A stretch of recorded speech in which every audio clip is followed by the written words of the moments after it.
magandang umaga po sa ating lahat. Kaya po kami nandito ngayong umaga sa harapan ng DNR kasi nais po namin silang makausap sana dahil sila po ang nagiging sagabal sa aming mga dokumento. Sila po ay hindi nakikiisa at sila po ay hindi nagbibigay ng pansin sa aming mga kahilingan. It is almost 5 years na po na nilalakad namin ito pang mabigyan kami ng certification, ng mga dokumento, makumpleto na para kami po ay iproklama. Hindi ba kayo mabigyan ng certificate ng LLDA o ng DNR? Hindi po, kasi nagtuturoan po sila eh. Kaya nga para sa amin po, sila po yung isang malaking bara sa isang kanal na dumadaloy sana dapat ng maayos, pero sila po yung basura sa loob ng kanal. Anong masasabi mo ngayon sa LLDA at DNR? Ang masasabi ko po sa kanila, sana po makinig naman kayo at pakinggan nyo na rin po kami.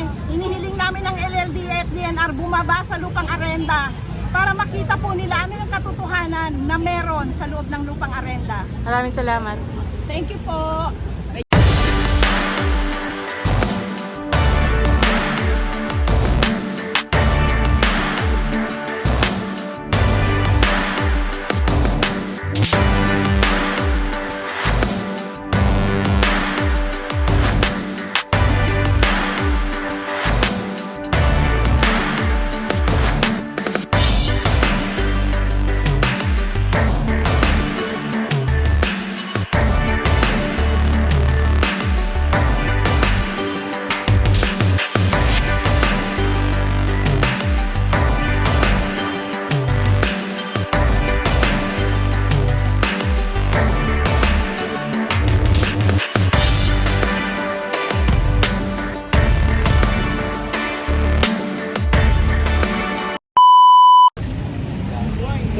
Te, bakit kayo nandito, Te?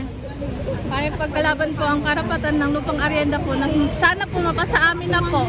At wag na pong maging pasaway ang DNR tsaka LDR pa maibagay na po ang clearance para sa mga mamamayan ng lupang aryenda.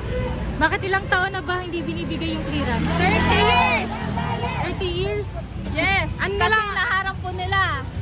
Ano na lang ang kahilingan mo sa DNR at LLDA? Sana po ibigay na nila yung clearance para maibigay na po sa mga mamamayan ang kanilang lupa na kinatitirikan. Salamat!